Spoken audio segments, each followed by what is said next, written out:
Hey everyone, welcome back to my deck profile video, and today we are doing an update on my tournament competing Egyptian god deck. Now, this deck, before I made the adjustments I've made now, went 2-2 at my locals tournament. I went against Madoshes, Shaddolls, what was the other one? A Toon deck, and a Blue Eyes deck. And it nearly crushed the Shadal deck. The only reason I lost that one was due to timeout, but heck, crap happens. I'm not too upset about that. The Madoshes won. It's because I misplayed. I get it, but I lost, so it happens. I know now what I need to fix this deck. And the two and Blue Eyes one, I just ended up getting them with Slifer. Slifer and Albus really brought it home for me against those guys. But anyways, guys, this is my updated version from my tournament deck, and hope y'all enjoy. Let's get into it. We're gonna dig right into it. And we're gonna start off with our boy Slifer, which we have two Slifer Sky Dragons in here. As you can see, I got two different arts. You can have three Slipers. I just think two is fine for this deck, along with three Obelisk the Tormentors. Now, to me, Obelisk is the better one of the two for this type of deck, for tournament wise. But either when you get on the field, your opponent's got to play around Obelisk's effect to where he can't be targeted, or Slifer's effect to where they can't summon really any monsters in attack mode with 2,000 or less attack. So either way, your opponent's gonna have a fun time dealing with Egyptian gods. Also, favorite artwork of Slifer right there.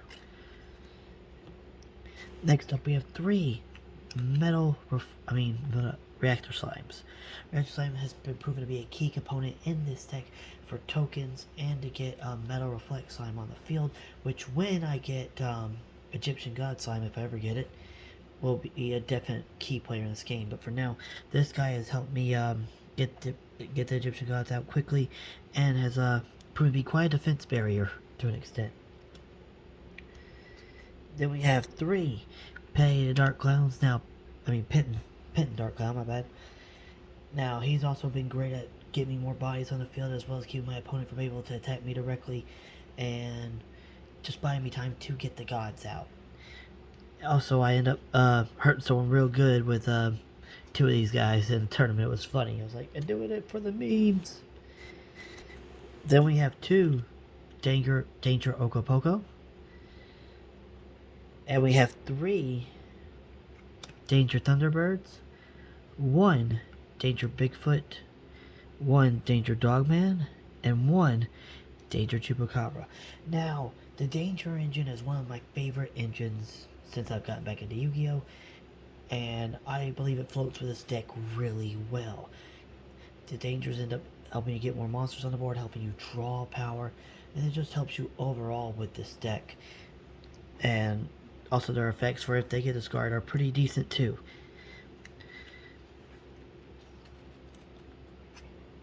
Then we have three Soul Crossings. This guy really helped me out a lot during the tournament. Anytime my opponent got his board full, most of the time I'd activate this, get rid of them, bam, Obelisk or Slifer, hit them in the life points. Just a great spell card to nullify them. Then we have three Pots of Extravagance for draw and power. Your extra deck really isn't a big key player in this, but still a good, still got some cards in extra deck. Next we have one of the Mount of Bound Creator, one Mausoleum and Emperor, and one Mystic Mind. Now, Bound Creator protects your Egyptian gods even after their summoning protection has worn off. Bound Creator allows you to get them on the field by paying your life points equal to the tributes that they need.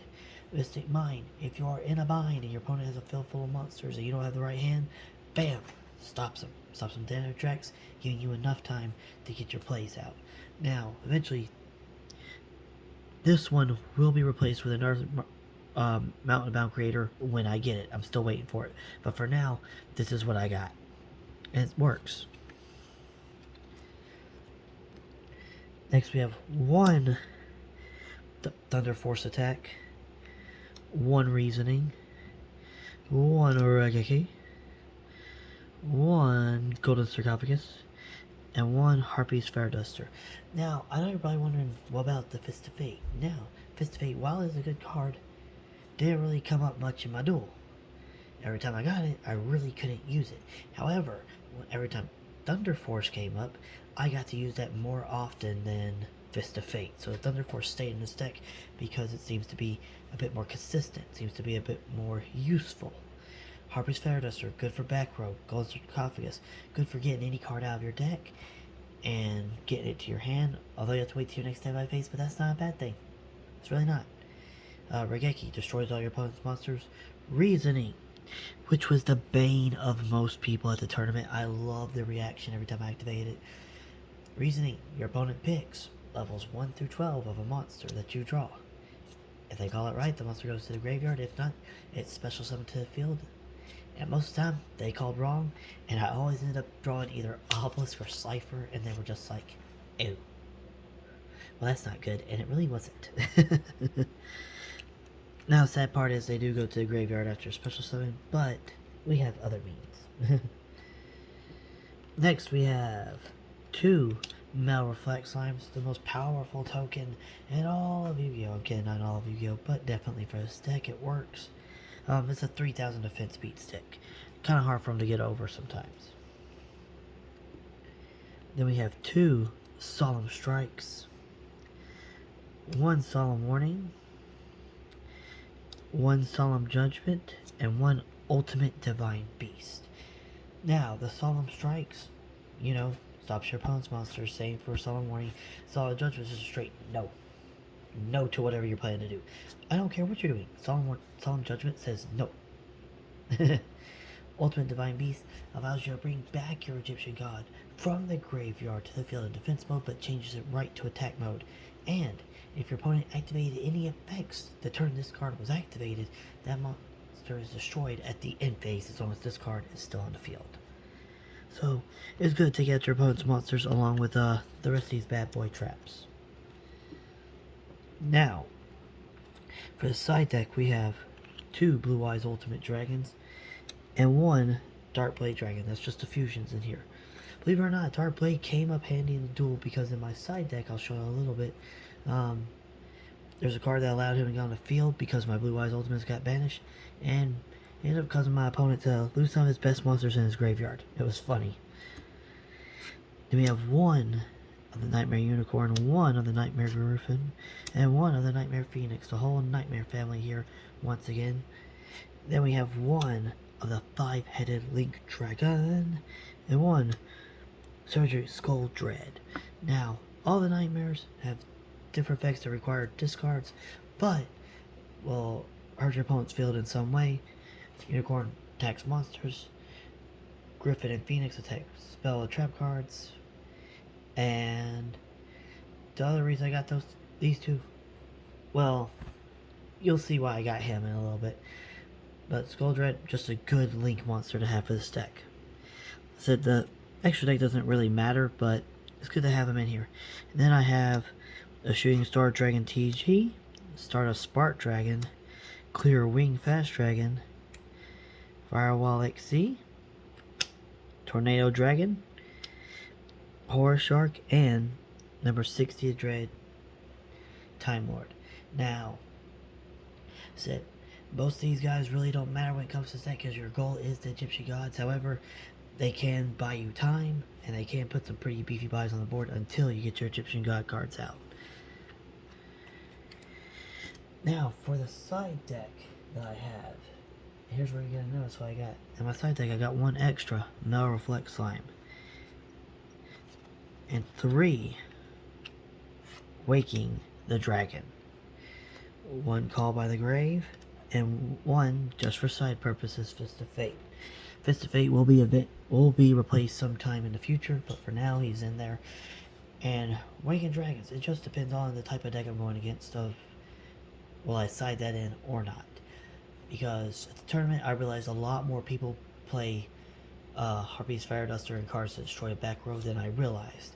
And this came in handy in the middle of a duel where he Raigeki my whole field and then hit me with a Cosmic Cyclone, He said that way, bam, here comes my Dark Force Dragon. Attack them directly next turn. But, so that's just a side deck with some pretty cool cards. And I'm going to show y'all some combos that I use real quick, just at least one or two to kind of help you out. Now on your first turn, if you draw it, you definitely want to activate Mount to the Bound Creator, because like I said, that card you pay 1,000 life points, and you can summon a monster, pay 1,000 life points for each tribute that would take to summon a monster. Pay 3,000, bam, obelisk on the first turn. Then, if you have it in your hand, you quickly activate Earthbound and the Mount Creator, which when you end your turn, obelisk still affected, and since you have a normal summon, still this turn, you go ahead and you summon your Reactor Slime, which gives you your 2 tokens. And then you set your Ultimate Divine Beast card face down, just in case. Your opponent's turn begins. Usually can't do nothing to obelisk, but they'll try to take your token. You use the effect to send it to the graveyard to bring forth a Metal Reflect Slime face down and activate it. Because you can activate the turn, you send that to the graveyard. You can. So you already have a 3,000 beef stick on the board, along with your 2 slime tokens. Slime tokens. Your opponent will either destroy your slime token or end their turn. Then when it comes to your next turn, so this all just depends on what your opponent has on the board. I would activate Soul Crossing, tribute what they got, and go ahead and bring out my Slife of the Sky Dragon. But you also tribute your monsters with this too, but you use it to tribute your opponent's monsters if they have more than you do. And you ain't got enough to summon them. But anyways, bring out Slifer. You got both Egyptian gods on the field. Depending on the number of cards in your hand, depends on Slifer's strength. And bam, that's a pretty decent board right there. That's pretty good. That's normally what I be getting out in the tournaments really quick. Because I usually have good luck at drawing what I need most of the time. So that's just one of the very basic strategies of this deck. The other one involves using the Danger Monsters effect to special summon them and using their effects, link summon, all this stuff. But it all depends on what you draw and how you play. But that's it for this deck profile, guys. I honestly think this is a pretty good, very good Egyptian God card deck. Like I said, there's more updates coming to it as soon as the cards get in, but for now this is what I'm competing with in the tournaments, and it's doing really well. I believe this is, like I said before, one of the best versions of the Egyptian God deck that I have seen. And I want to hear what y'all got. I want to hear what your ideas of Egyptian God decks are, what you got brewing on in your heads. But thanks for watching, guys. If you liked it, hit that like button. Like I said, let me know what y'all think of it. And I'll catch y'all on the next deck profile. Bye.